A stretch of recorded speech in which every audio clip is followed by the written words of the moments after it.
Welcome to only IAS. स्वागत है आप सभी लोगों का current affairs revision for prelims 2021 में। इकोनॉमी के करंट अफेयर्स के रिवीजन का ये हमारा छठा लेक्चर है।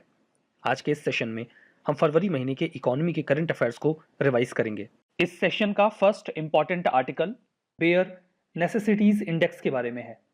इकोनॉमिक सर्वे 2021 में इस इंडेक्स की बात की गई, जहां पर रूरल, अर्बन और ऑल इंडिया लेवल पर इवैल्यूएशन किया जाएगा कि लोगों की आधारभूत आवश्यकताएं, बेसिक नीड्स पूरी हो पा रही हैं अथवा नहीं। इस इंडेक्स का मतलब यह होगा कि हम यह देख सकें कि जो इकोनॉमिक डेवलपमेंट है उसमें इक्विटी है कि नहीं है। देखिए, इक्विटी और इक्वलिटी में अंतर होता है। इक्वलिटी का मतलब होता है समानता, सभी लोगों को एक समान बना देना। लेकिन कई बार इस प्रकार की इक्वलिटी की वजह से भी इनइक्वलिटी हो जाती है। यहां आप इमेज में देख सकते हैं, 3 अलग अलग हाइट के लोगों को सेम साइज के बॉक्सेस दे दिए गए हैं, तो ये अपने आप में इनइक्वलिटी कॉज कर रहा है, जबकि यहां पर इक्वलिटी को इंश्योर किया गया है। इक्विटी का मतलब होता है समता, यहां पर सभी लोगों को समान अवसर दिए जाते हैं। तो इक्वलिटी का मतलब सेमनेस होता है, तो इक्विटी का मतलब फेयरनेस होता है। आप इक्विटी और इक्वलिटी के बीच का अंतर समझ चुके हैं। अब हम देखेंगे कि इस इंडेक्स के माध्यम से अलग अलग लोकेशन जो इंडिया की है वहां पर लोगों की बेसिक नीड्स कैसे पूरी हो पा रही हैं, नहीं हो पा रही हैं। यहां पर 26 इंडिकेटर्स का इस्तेमाल किया जाएगा जो 5 डायमेंशन में होंगे। 5 डायमेंशंस कौन से हैं? Water, sanitation, housing, micro environment और अदर फैसिलिटीज। इनको याद रखिएगा, क्वेश्चन पूछा जा सकता है। I repeat for you, water, sanitation, housing, micro environment और अदर फैसिलिटीज। डाटा कैसे कलेक्ट करेंगे? नेशनल स्टैटिस्टिकल ऑफिस ने 2012 और 2018 में जो भी डेटा इस दौरान कलेक्ट किया है उसका इस्तेमाल किया जाएगा यहां पर इवैल्यूएशन करने के लिए। इंडेक्स में जो भी रीजन्स हैं उन्हें 3 लेवल पर क्लासिफाई किया जाएगा, हाई, मीडियम और लो, कि वहां पर नेसेसिटीज कैसे पूरी हो पा रही हैं।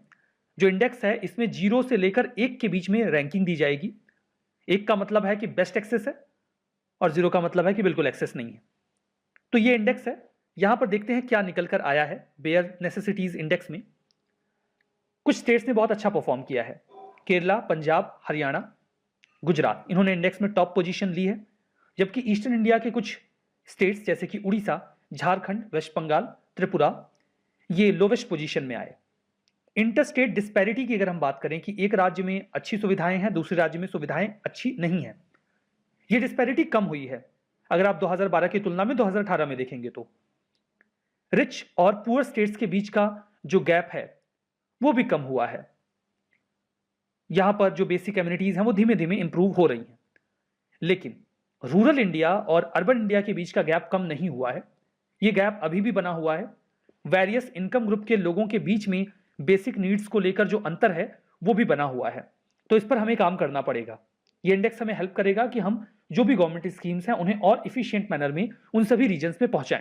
हमारा next article mega investment textile park scheme के बारे में है। इसे इन शॉर्ट मित्र स्कीम कहा जा सकता है। अभी हाल ही में हमारे यूनियन फाइनेंस मिनिस्टर ने बजट स्पीच में इसे मेंशन किया। तो देखिए, इसका पूरा फुल फॉर्म है mega integrated textile reason apparel park. आप आगे ऐड कर सकते हैं। प्लान तो ये है कि जो टेक्सटाइल इंडस्ट्री है उसके साइज को 2025-26 तक डबल करना है, यानी कि $300 बिलियन तक का पहुंचाना है। इसी टारगेट से ये पार्क स्टैब्लिश किए जा रहे हैं। इसके लिए हम वर्ल्ड क्लास इंफ्रास्ट्रक्चर बनाएंगे। पार्क का मतलब एक लोकेशन होती है जहां पे टेक्सटाइल इंडस्ट्री को फैसिलिटेट किया जाएगा, उससे मदद की जाएगी कि वो या तो उनका मैन्युफैक्चरिंग या फिर उनका एक्सपोर्ट वहां पर इंप्रूव हो। यहां पर देखिए प्लग एंड प्ले फैसिलिटी दी जाएगी। प्लग एंड प्ले को एक एग्जांपल के तौर पे बताता हूं। सपोज करिए आपने एक ऑफिस लिया जहां पर सब कुछ ऑलरेडी अवेलेबल है, टेबल, कुर्सी, इलेक्ट्रिसिटी, पानी, सारी व्यवस्था है। इसका मतलब यह है कि आप अपना लैपटॉप लेकर जाइए, प्लग करिए और काम करना शुरू कर दीजिए। तो अब इतना आइडियल कंडीशन तो नहीं होती, बट फिर भी कहने का मतलब यह है कि ये जो पार्क्स होते हैं यहाँ पर सारी बेसिक फैसिलिटीज गवर्नमेंट की द्वारा प्रोवाइड करवा दी जाती है, जिसकी वजह से वो पार्टिकुलर सेक्टर जिसके लिए उसे बनाया गया है वो वहां पे फ्लरिश कर सके और हम ग्लोबल लेवल पे एक्सपोर्ट में चैंपियन कर सके या आगे बढ़ सकें। अब यहां पर देखिए, हम आगे इस टॉपिक पर बढ़ते हैं। ये टेक्सटाइल इंडस्ट्री को ग्लोबली कॉम्पिटिटिव बनाएगा, लार्ज इन्वेस्टमेंट को अट्रैक्ट करेगा और इंडिया में एम्प्लॉयमेंट जनरेशन भी बेहतर करेगा, एक्सपोर्ट भी हमारा बढ़ेगा। 1000 एकर्स ऑफ लैंड में इस पार्क को बनाए जाने का प्लान हमने किया है। इस स्कीम को यानी कि मित्रा स्कीम को हम प्रोडक्शन लिंक्ड इंसेंटिव स्कीम के साथ भी जोड़ देंगे, पीएलआई स्कीम के साथ। इससे इन्वेस्टमेंट आएगा और एम्प्लॉयमेंट अपॉर्चुनिटीज और बढ़ेंगी। अब आपके मन में एक सवाल हो सकता है कि ये प्रोडक्शन लिंक्ड इंसेंटिव स्कीम है क्या, पीएलआई स्कीम क्या है, इस पे बात करते हैं। तो देखिए, ये एक सेंट्रल सेक्टर स्कीम है, मतलब यहाँ पर सारे पैसे सेंट्रल गवर्नमेंट के द्वारा ही दिए जाएंगे। अप्रैल 2020 में ये स्कीम आई थी इंडिया में इलेक्ट्रॉनिक मैन्युफैक्चरिंग को बूस्ट करने के लिए। अब देखिए, हो क्या रहा है कि राइट नाउ जो इंडिया का इलेक्ट्रॉनिक मार्केट है या मोबाइल फोन्स का जो मार्केट है, उसे लार्जली चाइनीज कंपनीज ने कैप्चर कर रखा है। इंडियन गवर्नमेंट चाहती है कि जो इंडिया की डोमेस्टिक कंपनीज हैं वो भी इस फील्ड में अच्छा करें, कॉम्पिटिटिव बने, लेकिन वो ऐसा कर नहीं पा रहे हैं। तो सरकार को आवश्यकता महसूस हुई कि क्यों ना उन्हें कुछ इंसेंटिव दे दिया जाए। मुद्दा ये था कि किस प्रकार का इंसेंटिव दिया जाए। तो प्लान ये बना कि हम उन्हें प्रोडक्शन लिंक्ड इंसेंटिव देते हैं। तो सबसे पहले तो समझते हैं कि प्रोडक्शन लिंक्ड इंसेंटिव का मतलब क्या है। यहां पर देखिए, 4 से 6% इंसेंटिव देने की बात की जा रही है इंक्रीमेंटल प्रोडक्शन पे। ये इंपॉर्टेंट वर्ड है। इंक्रीमेंटल प्रोडक्शन का मतलब ये है, एग्जांपल लेते हैं, सपोज करिए कंपनी ए ने, बेस ईयर देखिए इस स्कीम के लिए 2019-2020 बनाया गया है। तो 2019-20 में कंपनी ए ने, मोबाइल फोन का एग्जांपल लेते हैं चूंकि इनिशियल टारगेट वही था, 100 मोबाइल फोन बनाए और फिर 2020-21 में इन्होंने 110 मोबाइल फोन बनाए। तो अब इन्हें जो इंसेंटिव मिलेगा वो इंक्रीमेंटल प्रोडक्शन पे मिलेगा। तो 100 मोबाइल पहले बनते थे, इन्होंने इंक्रीमेंट किया है 10 मोबाइल का, तो जो 10 मोबाइल है इस पर इन्हें इंसेंटिव मिलेगा। सपोज करिए एक मोबाइल को बनाने की जो कॉस्ट है वो 10,000 रुपीज है, तो 1 लाख रुपए इस कंपनी के एक्स्ट्रा खर्च हुए हैं। Government according to scheme 4% to 6% का इंसेंटिव दे देगी, यानी कि 1 लाख रुपए इनके खर्च हुए हैं तो 4,000 से 6,000 रुपए तक सरकार इनको इंसेंटिव के तौर पे दे देगी। अब इसके दो फायदे होंगे, ये कंपनी इंसेंटिवाइज होगी कि ये और ज्यादा प्रोडक्शन करे, दूसरा इसके पास अब एज होगा कि ये अपने मोबाइल फोन्स के दाम भी कम कर सके। इस वजह से जो इंडिया का डोमेस्टिक प्रोडक्शन होगा वो चाइनीज कंपनीज के मुकाबले थोड़ा सा कॉम्पिटिटिव बन जाएगा। तो एक टारगेट सेगमेंट इसमें लिया जाएगा इस स्कीम में, जिसको ये फायदा दिया जाएगा। अब यहाँ पर देखिए, कई सारी जो सेक्टर्स हैं वो अब इसमें धीमे धीमे ऐड किए जा रहे हैं। तो डोमेस्टिक मैन्युफैक्चरिंग को इंसेंटिवाइज करने के लिए फाइनेंशियल इंसेंटिव वाली स्कीम है ये, जहाँ पे मोबाइल फोन्स इनिशियली इसको टारगेट किए गए थे, कुछ स्पेसिफाइड इलेक्ट्रॉनिक आइटम्स, बाद में फार्मास्यूटिकल कंपनीज और मेडिकल डिवाइसेस को भी इसमें कवर कर लिया गया। अब जो हमारा अगला आर्टिकल है वो सीवीड फार्मिंग के बारे में है। बजट 2021 में हमारे फाइनेंस मिनिस्टर ने यह कहा कि हम एक मल्टीपर्पज सीवीड पार्क बनाएंगे तमिलनाडु में, जहां पर सीवीड जो प्रोडक्शन है उसे थोड़ा इंसेंटिवाइज किया जाएगा या प्रमोट किया जाएगा। ये seaweed farming promotion in India जो एक इनिशिएटिव है गवर्नमेंट ऑफ इंडिया का, उसी का पार्ट है। अब इसके पहले कि हम आगे बढ़े, हमें समझना होगा कि सीवीड होता क्या है। एक्चुअली में एक प्रकार का मरीन एल्गी और प्लांट होता है। ये जो मरीन एल्गी और प्लांट होते हैं इन्हें ही पॉपुलरली सीवीड कहा जाता है। ये रिवर्स सीज और ओशंस में होते हैं। इसके लिए लकड़ी का एक बैरियर बना लिया जाता है और उसे पानी में छोड़ दिया जाता है, वो तैरता रहता है और वहीं पर सीवीड्स या एल्गी या प्लांट्स के जो बीज हैं वो गिरा दिए जाते हैं। अब वो वहां पर ग्रो करता है, लेकिन वो बह के कहीं जा नहीं पाता क्योंकि लकड़ी का एक बैरियर उसे रोक के रखता है।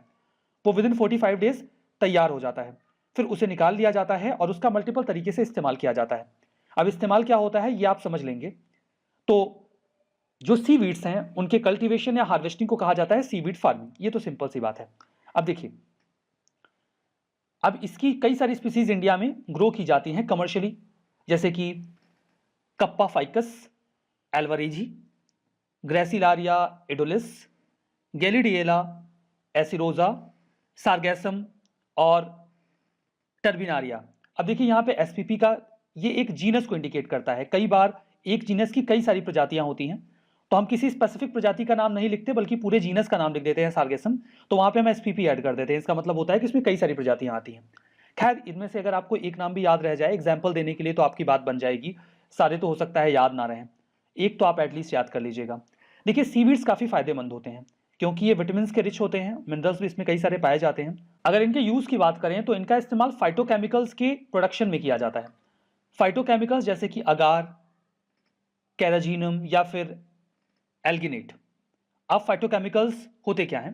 देखिए, फाइटोकेमिकल्स ऐसे एजेंट्स होते हैं जिनका इस्तेमाल हम फूड इंडस्ट्री में या फिर कन्फेक्शनरी या फार्मास्यूटिकल्स में किसी चीज में थिकनेस ऐड करने के लिए करते हैं, या उसे थोड़ा स्टेबल बनाने के लिए, या उसको थोड़ा जेल के फॉर्म में कन्वर्ट करने के लिए इसका इस्तेमाल किया जाता है। कई सारे सीवीड्स जो होते हैं उसमें एंटी इन्फ्लेमेटरी या फिर एंटी माइक्रोबियल कैपेबिलिटीज भी होती हैं। तो इनका इस्तेमाल एक मेडिसिनल प्लांट के तौर पे भी किया जा सकता है। फर्दरमोर इनका इस्तेमाल पॉलीसेकेराइड्स के तौर पे किया जाता है। पॉलीसेकेराइड्स एक्चुअली में कार्बोहाइड्रेट्स होते हैं जो फूड में पाए जाते हैं, तो उसके तौर पे भी इसका इस्तेमाल करते हैं। फर्टिलाइजर के तौर पे इसका इस्तेमाल करते हैं। कई सारे हाई वैल्यू प्रोडक्ट्स में भी सीवीड का इस्तेमाल होता है, लाइक न्यूट्रासेटिकल्स, मतलब ये डाइटरी सप्लीमेंट्स होते हैं जिनका इस्तेमाल हम करते हैं ताकि बॉडी में न्यूट्रिशनल वैल्यू बढ़ी रहे। और कॉस्मेस्यूटिकल्स, कॉस्मेटिक प्रोडक्ट्स अगर मेडिसिनल बेनिफिट्स के हों तो उन्हें कॉस्मेस्यूटिकल्स कहा जाता है, मतलब ये कॉस्मेटिक प्लस फार्मास्यूटिकल का एक एडिशन है। एग्जाम्पल के तौर पे आप कोई ऐसी क्रीम इस्तेमाल कर रहे हैं जो आपके चेहरे पर निकलने वाले दानों को सही करता है या कुछ इन्फेक्शन खत्म करता है, तो वो कॉस्मेस्यूटिकल है। लाइफस्टाइल डिसीज में भी इसका इस्तेमाल किया जा सकता है। कुल मिला के सीवीड के कई सारे इस्तेमाल हैं, तो अगर इसकी फार्मिंग ग्रो होती है तो ऐसे लोगों को फायदा डेफिनेटली होगा। कुछ और बातें आप याद रखिए। प्रधानमंत्री मत्स्य संपदा योजना फ्लैगशिप स्कीम है ये, ताकि फिशरी सेक्टर को ग्रो किया जा सके। आत्मनिर्भर भारत अभियान का ये हिस्सा है। इसकी nodal ministry department of fisheries है, ministry of animal husbandry, dairy and fisheries के तहत। इसका उद्देश्य ये है कि हम इंडिया में फीस प्रोडक्शन को एनहेंस करें। 70 लाख टन एडिशन की बात की जा रही है 2024-25 तक। हम चाहते हैं कि जो हमारा एक्सपोर्ट अर्निंग है फिशरीज सेक्टर से वो 1 लाख करोड़ तक बढ़ जाए। हम फिशर्स और फिश फार्मर्स की इनकम को डबल करना चाहते हैं। पोस्ट हार्वेस्ट लॉसेस जो होते हैं फिशरीज सेक्टर में, जो अभी 20 से 25% है, उसे घटा के 10% तक लाने का प्रयास यहां पर किया जाएगा। इन्वेस्टमेंट की बात की गई है इस उद्देश्य से 20,050 करोड़ इन्वेस्टमेंट की बात की गई है 5 सालों में। 2020-21 से 2024-25 के बीच में ये पैसे खर्च किए जाएंगे स्टेट्स और यूटीज ने। 2 कंपोनेंट हैं, एक कंपोनेंट में तो पूरे पैसे सेंट्रल गवर्नमेंट देगी और दूसरे कंपोनेंट में कुछ पैसे स्टेट गवर्नमेंट्स को भी देने होंगे। क्लस्टर या एरिया बेस्ड अप्रोच अपनाया जाएगा। एक एरिया सेलेक्ट करके उसको ग्रो करने के लिए इंसेंटिवाइज किया जाएगा और कोशिश ये होगी कि ज्यादा से ज्यादा एम्प्लॉयमेंट जनरेट हो। ठीक है, तो ये पूरा आर्टिकल हमने यहां पर कवर किया। हमारा next article global AI action alliance यानी कि गैया के बारे में है। वर्ल्ड इकोनॉमिक फोरम ने अभी हाल ही में ग्लोबल एआई एक्शन अलायंस गैया को लॉन्च किया। अच्छा देखिए, आपको एक बात याद होगी, कोविड-19 की वैक्सीन जब बनी नहीं थी उसके पहले ही दुनिया में कई सारे अलायंस बन गए थे। किस उद्देश्य से? कि जब कोविड-19 की वैक्सीन आएगी तो उसका फेयर और ट्रांसपेरेंट डिस्ट्रीब्यूशन हो, हर व्यक्ति को हर देश में वो वैक्सीन आसानी से मिले। जबकि वैक्सीन आई नहीं थी उसके पहले ये प्रयास शुरू हो गए ताकि जब वो आ जाए तो हमें दिक्कत ना हो। बिल्कुल वैसे ही हमें पता है कि जो हमारा फ्यूचर है उसमें आर्टिफिशियल इंटेलिजेंस का डोमिनेंस होगा। अभी हम उस फेज में पूरी तरीके से गए नहीं हैं, लेकिन ये तय है कि हम उस फेज में जाएंगे। जब हम उस फेज में एंटर करें तो आर्टिफिशियल इंटेलिजेंस से जो हमें शंकाएं हैं, कंसर्न्स हैं, थ्रेट्स हैं, वो फेस ना करने पड़े, उसके लिए जरूरी है कि आज से ही हम उसकी तैयारी करें। जरूरी है कि दुनिया भर के जो भी स्टेक होल्डर्स इसमें इन्वॉल्व हैं वो आपस में कोलैबोरेट करें। बिल्कुल इसी उद्देश्य से इस ग्लोबल एआई एक्शन अलायंस को तैयार किया गया है वर्ल्ड इकोनॉमिक फोरम के द्वारा। एक multi stakeholder collaboration platform है जहां पर कोशिश की जाएगी कि हम ऐसे एआई टूल्स को डेवलप करें जो इंक्लूसिव हों, ट्रांसपेरेंट हों और ट्रस्टेड हों, ताकि उनका नुकसान ना हो। 100 से ज़्यादा leading companies, government, international organisation, non profit organisation और एकेडमियाज, ये सभी इसके मेंबर हैं। ये कोशिश कर रहे हैं कि एआई का इस्तेमाल आने वाले भविष्य में सोसाइटल बेनिफिट्स के लिए हो और इसके खतरे कम से कम हो। एक स्टीयरिंग कमेटी होगी जो इस अलायंस को गाइड करेगी कि इसे करना क्या है। इसमें टॉप ग्लोबल लीडर्स होंगे, इंडस्ट्री, गवर्नमेंट, एकेडमिया के और सिविल सोसाइटी के भी। सिग्निफिकेंस क्या होगा इस अलायंस का? इसमें जो मेंबर्स होंगे वो रियल टाइम लर्निंग में इंगेज होंगे कि एक्चुअल डेवलपमेंट क्या हो रहा है एआई के फील्ड में। हम एथिकल एआई के अप्रोच पर फोकस करेंगे कि एआई का इस्तेमाल एथिकल पर्पसेस से किया जाए, मिसयूज ना हो। हम बेस्ट प्रैक्टिसेस ऑप्ट करेंगे ताकि एआई का सही इस्तेमाल हो सके और एक कलेक्टिव एक्शन लेने में आसानी होगी, क्योंकि हमारे पास उसके लिए पहले से ही अलायंसेस बने होंगे। तो ये पूरा article global AI action alliance यानी कि गैया के बारे में था। हमारा next article state reform action plan के बारे में है। Ministry of commerce and industry ने अभी लोकसभा को इन्फॉर्म किया कि उन्होंने कई सारे स्टेट्स की जो रैंकिंग है इस इंडेक्स में वो जारी कर दी है 2019 के लिए। अब यहाँ पर देखिए, जो इंडेक्स है ये स्टेट्स और यूटीज को रैंक करता है कि उन्होंने अपने स्टेट में या यूटी में बिजनेस को इंप्रूव करने के लिए क्या क्या रिफॉर्म्स किए हैं, क्या क्या एक्शन प्लान ऑप्ट किए हैं। इसे रिलीज किया जाता है department for promotion of industry and internal trade के द्वारा। 2015 से ही इसे लॉन्च किया जा रहा है। इसके ऑब्जेक्टिव की बात करते हैं। देखिए, अगर किसी स्टेट या यूटी ने अपने यहाँ बिजनेस इन्वायरमेंट को बेहतर करने के लिए अच्छा काम किया है तो उसे अच्छी रैंकिंग दी जाती है। इससे उनका जो काम है वो रिकॉग्नाइज होता है और इन्वेस्टमेंट अट्रैक्ट होता है अगर उस स्टेट में ईज ऑफ डूइंग बिजनेस बेहतर है तो, और एक हेल्दी कंपटीशन भी जनरेट होता है। 180 रिफॉर्म पॉइंट्स होते हैं जिसमें कई सारी बातों को इवेल्युएट किया जाता है। बिजनेसेस को एक्सेस ऑफ इंफॉर्मेशन कैसी है, single window system, labour environment और टैक्स पेइंग, इन सभी चीज़ों को संज्ञान में लिया जाता है। रैंकिंग में देखिए जो यूजर्स हैं या फिर प्रोफेशनल्स हैं उनका फीडबैक लिया जाता है कि उन्हें कैसा फील हो रहा है बिजनेस इन्वायरमेंट को लेकर। जो टेक्निक इस्तेमाल की जाती है इस रैंकिंग को निकालने में, ये बिल्कुल वैसे ही है जैसे world bank global doing business ranking को निकालने में करता है। 5 ऐसे स्टेट जिन्होंने अच्छा परफॉर्म किया है with the top: Andhra Pradesh, Uttar Pradesh, Telangana, Madhya Pradesh और झारखंड, ये टॉप परफॉर्मिंग स्टेट्स हैं। हमारा next article one district one product scheme के बारे में है। Ministry of commerce and industry ने अभी लोकसभा को इसके बारे में इन्फॉर्म किया। जैसा कि नाम से स्पष्ट है, हर एक डिस्ट्रिक्ट से एक प्रोडक्ट को स्पेसिफाई किया जाएगा और उसे प्रमोट किया जाएगा। हर डिस्ट्रिक्ट में कुछ न कुछ स्पेशल होता है। वैसे इस स्कीम को लॉन्च किया गया था प्राइमा फेसिया उत्तर प्रदेश की सरकार के द्वारा। अब उत्तर प्रदेश का अगर हम एग्जाम्पल ले रहे हैं तो फॉर एग्जाम्पल वाराणसी एक जिला है वहाँ का, जहाँ पर वाराणसी साड़ी या बनारसी साड़ी काफ़ी फेमस है। भदोही कारपेट के लिए जाना जाता है।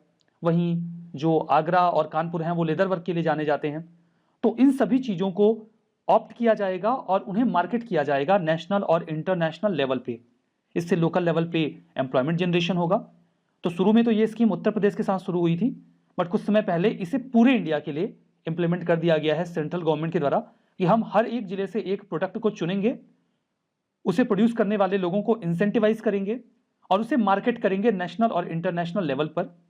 एग्जाम्पल के तौर पे उत्तर प्रदेश की सरकार ने अमेजॉन के साथ एक MOU साइन कर लिया था कि आप इन प्रोडक्ट्स को मार्केट करिए अपने प्लेटफॉर्म पर। तो ऐसे ही हम ऑनलाइन टूल्स का भी इस्तेमाल कर सकते हैं। इससे ये जो प्रोडक्ट्स हैं उनको एक मार्केट लिंकेज मिल जाएगा। सिग्निफिकेंस की बात करें तो ये जो इनिशिएटिव है ये एक बहुत बड़ा पोटेंशियल क्रिएट करेगा डिस्ट्रिक्ट के लिए कि वहाँ पर एक पार्टिकुलर प्रोडक्ट अपनी क्वालिटी के साथ वाइड स्प्रेड मार्केट अवेल कर ले।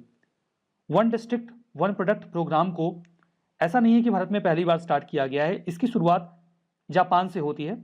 वहाँ पर विलेजेस को चूज़ किया गया था डेवलप करने के लिए एक स्पेसिफिक प्रोडक्ट के साथ। 1979 में काफ़ी सक्सेसफुल रहा था ये प्लान।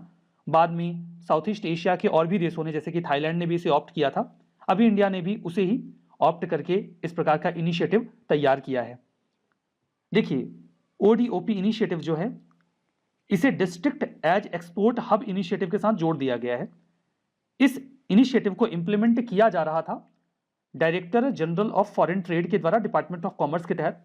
इसका उद्देश्य ये था कि हर एक जिले को हम ऐसे डेवलप करेंगे कि वहां से किसी एक चीज को हम एक्सपोर्ट कर सकें। हर डिस्ट्रिक्ट को एक्सपोर्ट हब बनाने का प्लान था इसमें, और जो भी उसमें दिक्कतें आ रही हैं उसे दूर करने का इनिशिएटिव था। तो अभी ये जो ODOP इनिशिएटिव है इसे हमने डिस्ट्रिक्ट एज एक्सपोर्ट हब के साथ जोड़ दिया है। मतलब उस प्रोडक्ट का प्रोडक्शन वहां पर किया जाए और उसे एक्सपोर्ट किया जाए इस इनिशिएटिव के तहत। आर्टिकल अटल भूजल योजना के बारे में है। अटल भूजल योजना का जिक्र अभी हाल ही में लोकसभा में किया गया, इसीलिए ये योजना न्यूज में आई। देखिए अर्थ पे बहुत सारा पानी है लेकिन सारा पीने लायक नहीं है। तो जितना पीने लायक पानी हमारे पास है हमें उसे बचाना होगा। ये जिम्मेदारी निश्चित तौर पर हमारे साथ साथ सरकार की भी होती है। तो सरकार ने अपनी जिम्मेदारी का वहन करते हुए एक सेंट्रल सेक्टर स्कीम को लॉन्च किया जिसे नाम दिया गया अटल भूजल योजना। भूजल यानी कि ground water. Central sector scheme है, मतलब सारे पैसे सरकार खर्च करेगी। लेकिन सरकार ने थोड़ा बहुत जुगाड़ लगा लिया है। 6,000 रुपए खर्च करने का प्लान बनाया गया है जिसमें से आधा पैसा वर्ल्ड बैंक फंड कर देगा, यानी कि 3,000 करोड़ रुपए वर्ल्ड बैंक हमें दे देगा। इस स्कीम को 5 सालों में इंप्लीमेंट किया जाएगा, 2020-21 से लेकर 24-25 के बीच में। इस स्कीम में हम करेंगे क्या? हम लोगों का पार्टिसिपेशन इंश्योर करेंगे और डिमांड साइड इंटरवेंशन करेंगे, मतलब कि कोशिश करेंगे कि पानी की जरूरतें कम हो जाए। इसके लिए भारत के 7 ऐसे राज्यों को टारगेट किया जाएगा जहां पर ग्राउंड वाटर की सिचुएशन खराब है। वो 7 राज्य हैं: हरियाणा, गुजरात, कर्नाटका, मध्य प्रदेश, महाराष्ट्र, राजस्थान और उत्तर प्रदेश। यहाँ के 8,353 ग्राम पंचायतों को टारगेट करके ग्राउंड वाटर की सिचुएशन को इंप्रूव करने की हम कोशिश करेंगे। और भी कई सारे ऑब्जेक्टिव्स हैं इस स्कीम के। जैसे गवर्नमेंट ऑफ इंडिया ने एक जल जीवन मिशन चलाया है जिसमें 2024 तक सभी रूरल हाउस होल्ड को टैप्ड वाटर देने का वादा किया गया है। लेकिन पानी तो तब न देंगे जब पानी रहेगा।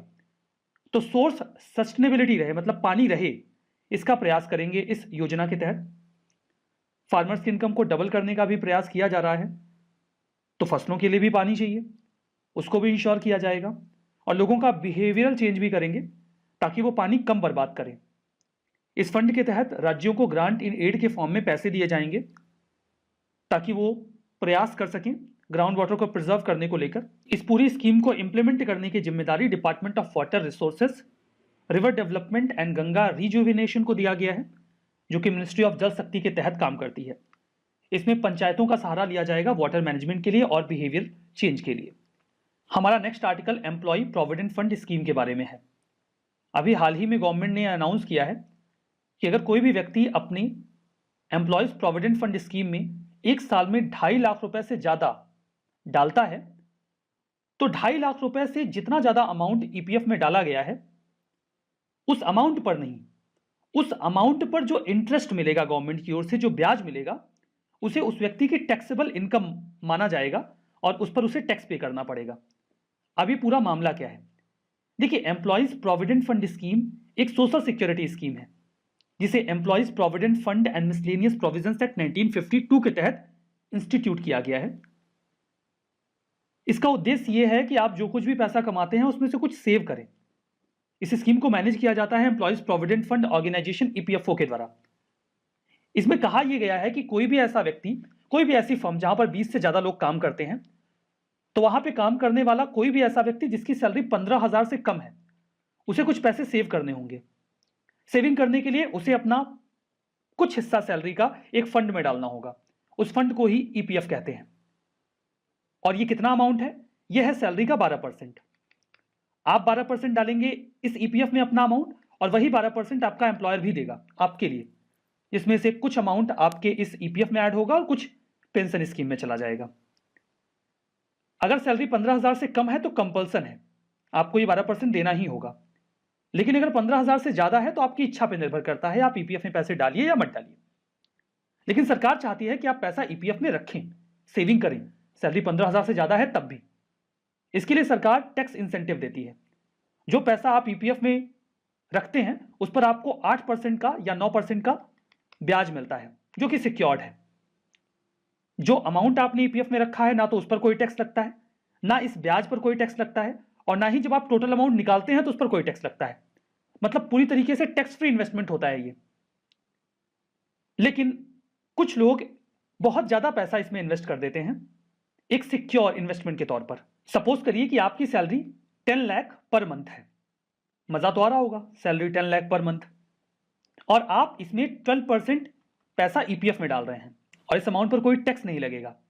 आपको तो बहुत मजा आएगा, लेकिन गवर्नमेंट को अब मजा नहीं आ रहा है, क्योंकि सरकार को लग रहा है ये स्कीम तो हमने गरीबों के लिए लॉन्च की थी, लेकिन यहां पर तो फायदा कोई और ही उठा रहा है। तो सरकार ने ये कैप लगा दिया। सरकार ने कहा कि 2.5 लाख तक तो ठीक है, लेकिन 2.5 लाख से ज्यादा अगर किसी एम्प्लॉय ने अपना पैसा सबमिट किया है पीएफ में, तो जो एडिशनल अमाउंट है उस पर जो उन्हें इंटरेस्ट मिलेगा 8% वाला, सपोज करते हैं 8%, तो उस पर टैक्स देना पड़ेगा। यही अभी किया गया है। लेकिन अभी आप इस टैक्स के लिए चिंता मत करिए। इस टैक्स को पे करने के लिए आपको बहुत सारे पैसे कमाने पड़ेंगे। बात कर लेते हैं एम्प्लॉयज प्रोविडेंट फंड ऑर्गेनाइजेशन के बारे में। ये प्रोविडेंट फंड को मैनेज करता है, पेंशन अकाउंट को मैनेज करता है। इसका काम है कि employees provident fund and miscellaneous provisions act 1952 को इंप्लीमेंट करे। Ministry of labour and employment के तहत एडमिनिस्टर किया जाता है इसे। ये दुनिया की सबसे बड़ी सोशल सिक्योरिटी ऑर्गेनाइजेशन है जो इतने बड़े क्लाइंट बेस को और वॉल्यूम ऑफ अमाउंट को मैनेज करता है। हमारा next article national agriculture market e-NAM के बारे में है। अभी तक 1.69 करोड़ फार्मर्स और 1.55 लाख ट्रेडर्स ई-नैम प्लेटफॉर्म से जुड़ चुके हैं। ये एक ऑनलाइन ट्रेडिंग प्लेटफॉर्म है जो फार्मर्स को और ट्रेडर्स को मदद करता है कि वो सीधे सीधे आपस में लिंक स्टैब्लिश कर सकें। सिंपल है, एक फार्मर एपीएमसी मंडी में जाएगा, वहां पर उसकी फसल की क्वालिटी को जांचा जाएगा, उसकी फसल की क्वालिटी और क्वांटिटी को एक ऑनलाइन प्लेटफॉर्म नैम पर मेंशन कर दिया जाएगा। उसके बाद बायर्स आएंगे और उसकी फसल की बोली लगाएंगे। जो भी अमाउंट तय किया जाएगा, जो हाईएस्ट बिडर होगा उसे वो किसान अपनी फसल बेच सकता है। अमाउंट किसान के खाते में आ जाएगा और वो जो बायर है वो आके फसल ले जाएगा। Small farmers agri business consortium को जिम्मेदारी दी गई है कि वो ई-नैम को इंप्लीमेंट करें। ये ministry of agriculture farmer welfares के तहत काम करते हैं। तो एक प्रकार का इनिशिएटिव है जिससे इंफॉर्मेशन असिमेट्री को हटाया जाता है, क्योंकि जब इमीडिएटर या आड़तियों के माध्यम से फसलों को बेचा जाता है तो किसान को कभी नहीं पता चल पाता कि उसकी फसल का सही दाम क्या लगा है। आड़तिया बोलता है कि आपकी फसल को 20 रुपए प्रति केजी के हिसाब से बेचा गया है।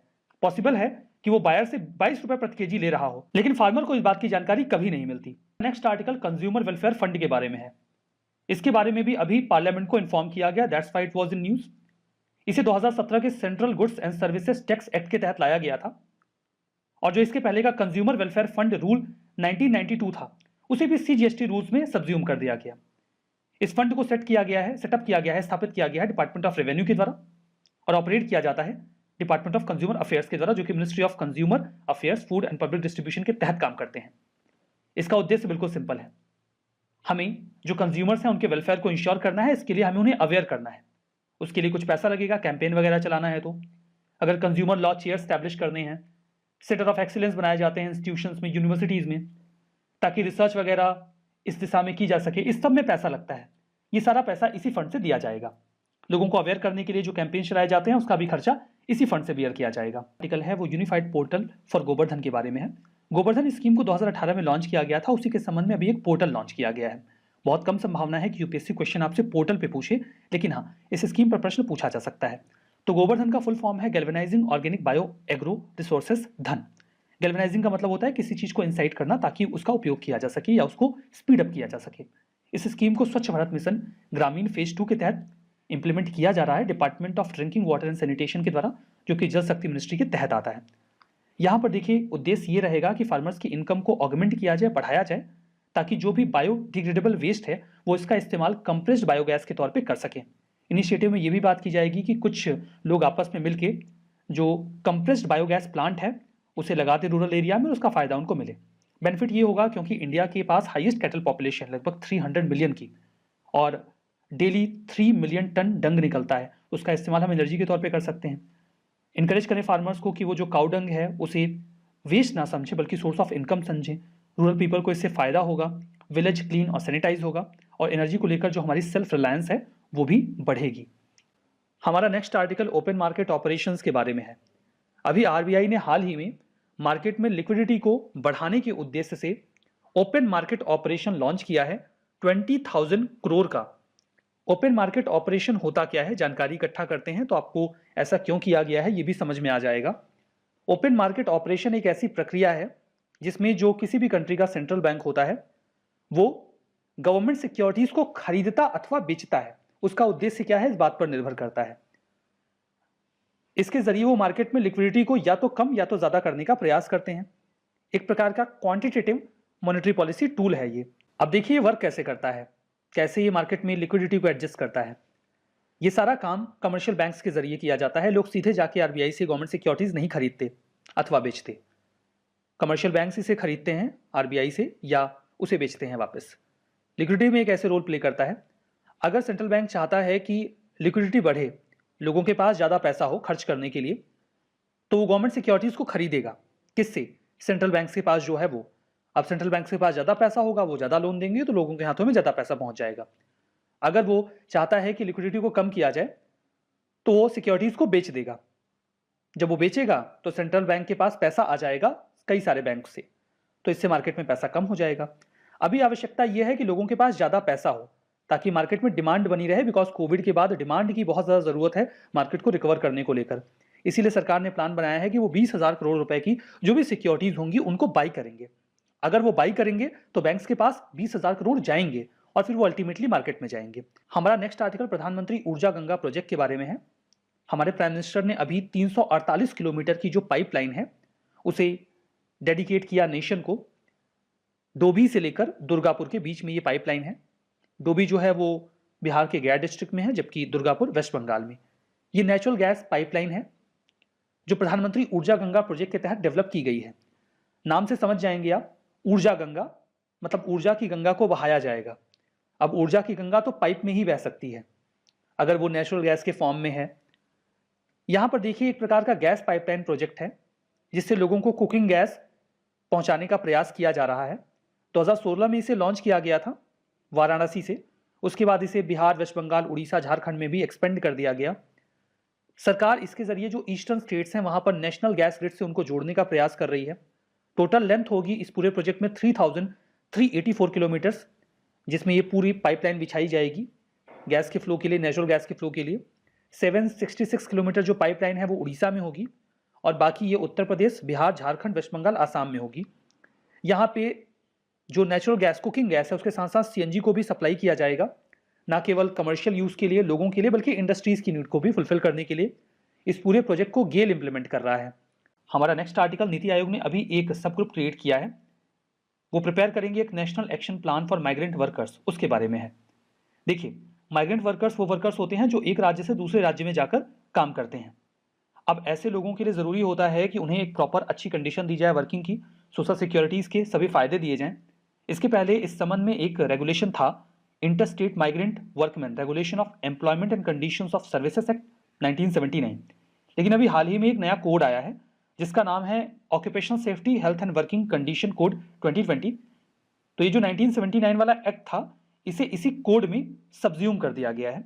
जो ओएसएच कोड है वो ये कहता है कि सभी माइग्रेंट वर्कर्स को डिसेंट वर्किंग कंडीशन दी जाए, उनका ग्रीवांस रिड्रेस किया जाए, मिनिमम वेजेस सभी को दिए जाएं, उन्हें किसी प्रकार से एक्सप्लॉइट ना किया जाए। अब ये भी प्रयास किया जाएगा कि उनकी स्किल को एनहेंस किया जाए, सोशल सिक्योरिटी के सभी फायदे उनको दिए जाएं। ऐसा कोई भी फर्म जहां पर 10 या उससे ज़्यादा इंटरस्टेट माइग्रेंट वर्कर्स काम कर रहे हैं या काम कर रहे थे पिछले 12 महीनों में, किसी भी दिन अगर उन्होंने इतनी संख्या में काम किया है तो उन्हें इस कोड को फॉलो करना होगा। Next article major port authorities bill 2020 के बारे में है। अभी हाल ही में ये बिल राज्यसभा से पास किया गया। 84 वोट्स इसके फेवर में आए जबकि 44 अगेंस्ट में। अगर ये बिल पास हो जाता है, फाइनल अप्रूवल इसको प्रेसिडेंट से मिल जाएगा, जो कि मिल ही जाएगा, तो यहां पर ये मेजर पोर्ट ट्रस्ट एक्ट 1963 को रिप्लेस कर देगा। ये बिल एक्ट बनने के बाद Cochin, Chennai, Jawaharlal Nehru port, Kandla, Kolkata, Mumbai, New Mangalore, Mormugao, Paradip, VO, Chidambaram और विशाखापट्टनम पोर्ट्स पर लागू हो जाएगा। इस बिल में मेजर पोर्ट अथॉरिटीज बोर्ड का प्रावधान किया गया है। इसके पहले देखिए, पोर्ट ट्रस्ट हुआ करता था जो कि अर्बन लोकल बॉडीज का एक पार्ट है। पोर्ट ट्रस्ट को रिप्लेस कर दिया जाएगा इस मेजर पोर्ट अथॉरिटी बोर्ड के द्वारा। इस बोर्ड के कॉम्पोजिशन की बात करें तो इसमें एक चेयरपर्सन और एक डिप्यूटी चेयरपर्सन होंगे। इन दोनों ही लोगों को सेंट्रल गवर्नमेंट अपॉइंट करेगी एक सिलेक्शन कमेटी की रिकमेंडेशन के बेसिस पे। इसके अलावा इन सभी चारों विंग से एक एक मेंबर होंगे। जिस सभी स्टेट में वो पोर्ट है वहां के स्टेट गवर्नमेंट की ओर से रेलवे मिनिस्ट्री, डिफेंस मिनिस्ट्री और कस्टम डिपार्टमेंट से एक एक मेंबर होंगे। 2 से लेकर 4 तक इंडिपेंडेंट मेंबर्स होंगे जो अपनी एक्सपर्टीज का इस्तेमाल करेंगे इस पूरे पोर्ट सेक्टर को डेवलप करने को लेकर। और जो लेबर यूनियंस हैं वो भी अपनी ओर से 2 मेंबर्स को इस बोर्ड में भेजेंगे ताकि वो एम्प्लॉयज के इंटरेस्ट को प्रिजर्व कर सकें। ठीक है, अब यहां पर देखिए, इस बोर्ड को और ज्यादा ऑटोनॉमी देने की बात की गई है ताकि ये पोर्ट्स और अच्छी तरीके से कॉम्पिटिटिव फॉर्म में काम कर सकें। ये अपनी प्रॉपर्टी एसेट का इस्तेमाल कर सकते हैं मेजर पोर्ट के डेवलपमेंट के लिए। ये अपनी कैपिटल और वर्किंग एक्सपेंडिचर रिक्वायरमेंट को पूरा करने के लिए बैंक से लोन ले सकते हैं। पहले इनके लिए लोन लेने के पहले ने अप्रूवल की आवश्यकता होती थी। अब अगर इनका जो कोर एसेट है उससे 50% के कम अमाउंट का ये लोन ले रहे हैं तो किसी से अप्रूवल की रिक्वायरमेंट नहीं होगी। उसके ऊपर जाएंगे तो अप्रूवल चाहिए होगा। बोर्ड को काफ़ी ज़्यादा ऑटोनॉमी दी गई है। किसी के साथ कॉन्ट्रैक्ट करना, प्लानिंग, डेवलपमेंट, टैरिफ वगैरह को फिक्स करने की काफ़ी आज़ादी इनको दे दी गई है। जो एमपीटी एक्ट 1963 था उसमें 22 ऐसे प्रावधान थे जिनमें सेंट्रल गवर्नमेंट से अप्रूवल लेना पड़ता था कई सारे फंक्शंस को परफॉर्म करने के लिए। ये पब्लिक प्राइवेट पार्टनरशिप प्रोजेक्ट्स में भी इन्वॉल्व होकर जो पोर्ट्स हैं उनके डेवलपमेंट के लिए काम कर सकते हैं। ये अपने जो भी फंड्स हैं उनका इस्तेमाल कॉर्पोरेट सोशल रिस्पॉन्सिबिलिटीज़ के लिए कर सकते हैं, आसपास के रीजन में एजुकेशन, हेल्थ, हाउसिंग या स्किल डेवलपमेंट को इंप्रूव करने को लेकर। इस बिल में एक एडजुडिकेटरी बोर्ड के गठन की भी बात की गई है जो विवादों का निपटारा करेगा। अगर इन पोर्ट्स के बीच में, किसी एंटिटी के बीच में या गवर्नमेंट के बीच में कोई डिस्प्यूट होता है तो इस एडजुडिकेटरी बोर्ड के माध्यम से उसे रिजॉल्व कर लिया जाएगा। तो ये पूरा article major port authorities bill 2020 के बारे में था। हमारा नेक्स्ट आर्टिकल सक्षम और सीवीड मिशन के बारे में है। सक्षम को आप श्रमिक शक्ति मंच भी कह सकते हैं। अभी हाल ही में technology information forecasting and assessment council यानी कि टिफेक ने 2 इनिशिएटिव्स लॉन्च किए हैं। एक इनिशिएटिव का नाम है सक्षम और दूसरे का नाम है सीवीड मिशन। सक्षम के बारे में पहले बात करते हैं, श्रमिक शक्ति मंच के बारे में। ये टिफेक का ही एक इनिशिएटिव है, technology information forecasting and assessment council का। एक प्रकार का जॉब पोर्टल है जिसमें जितने भी लेबरर्स हैं उनके स्किल की मैपिंग करके डेटा फीड कर दिया जाएगा। एट द सेम टाइम उनको स्किल कार्ड भी दिया जाएगा कि वो किस काम के लिए स्किल्ड हैं, जिसके लिए उन्हें फ़ायदा ये होगा कि अब वो एमएसएमई से सीधा कांटेक्ट कर सकते हैं, उन्हें किसी कॉन्ट्रैक्टर की आवश्यकता नहीं पड़ेगी और एमएसएमईज को भी पता होगा कि कौन से व्यक्ति के पास कौन सी स्किल है जो उनके काम आ सकती है। टारगेट तो ये है कि 10 लाख ब्लू कॉलर जॉब्स को क्रिएट किया जाएगा पूरे भारत में। जो पोर्टल है ये जो श्रमिक हैं या लेबरर्स हैं उनकी दिक्कतों को दूर करेगा जॉब को फाइंड करने में। वो आसपास के एमएसएमईज में इस पोर्टल के माध्यम से देख सकते हैं कहां पर कौन सी वैकेंसी है जो उनके स्किल के हिसाब से सूटेबल है। बात करते हैं दूसरे इनिशिएटिव सीवीड मिशन के बारे में। देखिए, सीवीड एक प्रकार का एल्गी होता है जिसका कई तरीके से इस्तेमाल किया जा सकता है। लाइक ये बाइंडिंग एजेंट के तौर पर इस्तेमाल किए जा सकते हैं टूथपेस्ट में, फ्रूट जेली में। इनका इस्तेमाल सॉफ्टनर के तौर पर भी किया जा सकता है। At the same time cosmetic और स्किन केयर प्रोडक्ट्स में भी जो एल्गीज होते हैं सीवीड के फॉर्म में उनका इस्तेमाल किया जाता है। अभी कोशिश ये चल रही है कि हम सीवीड की कमर्शियल फार्मिंग करें। करने का तरीका बिल्कुल सिंपल होता है। समंदर के पानी में लकड़ी का एक ऐसे बैरियर या बॉक्स डाल दिया जाता है जो तैरता रहता है। अब उसमें सीवीड के जो बीज हैं वो फेंक दिए जाते हैं। अब वो एल्गी वहां पर पैदा होता है और चूंकि ये बैरियर लगा हुआ है तो वो बाहर नहीं जा पाता। बाद में उसका इस्तेमाल करके उसे वापस से एक्सट्रैक्ट करके बेचा जा सकता है। अब ये जो इनिशिएटिव है सीवीड का भी, इसे भी टाइफैक ने ही लॉन्च किया है, इनिशिएट किया है। प्लान तो ये है कि जो भी एक्सक्लूसिव इकोनॉमिक जोन है 200 नॉटिकल माइल का जो एरिया होता है किसी भी कंट्री के जो कोस्टल रीजन्स होते हैं उनमें, उसका अगर 5% भी हम सीवीड कल्टीवेशन में इस्तेमाल कर पाए तो एक बहुत बड़ा इकोनॉमिक बेनिफिट इंडिया ले सकता है। इससे इंडिया में एक नई सीवीड इंडस्ट्री डेवलप होगी। ये हमारे नेशनल जीडीपी को भी कंट्रीब्यूट करेगा और एम्प्लॉयमेंट जनरेट करेगा। ये ओशन की प्रोडक्टिविटी को बढ़ाएगा और एक हेल्दियर ओशन को आगे लेकर जाएगा। ये जो एल्गीज होते हैं ये CO2 को भी सोख सकते हैं। इसका इस्तेमाल हम बायो एथेनॉल बनाने के लिए भी कर सकते हैं। लगभग 6.6 बिलियन लीटर हम बायो एथेनॉल भी प्रोड्यूस कर सकते हैं। तो ये सारे फायदे हो सकते हैं सीवीड मिशन के। हमारा नेक्स्ट आर्टिकल संकल्प के बारे में है।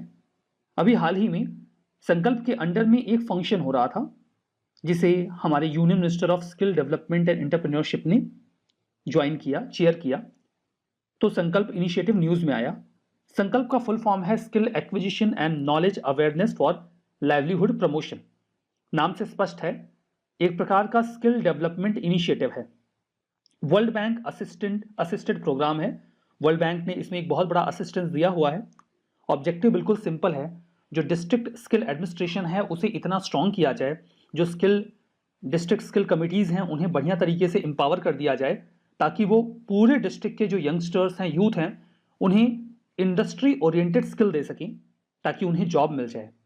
2 ईयर एकेडमिक प्रोग्राम होगा। यहाँ पर ITIs वगैरह को भी इसमें इन्वॉल्व किया गया है। इसका एक बहुत ही स्ट्रॉन्ग कॉम्पोनेंट ये है कि प्रैक्टिकल एक्सपीरियंस दिलवाया जाए यंगस्टर्स को पार्टिकुलर स्किल से एसोसिएटेड।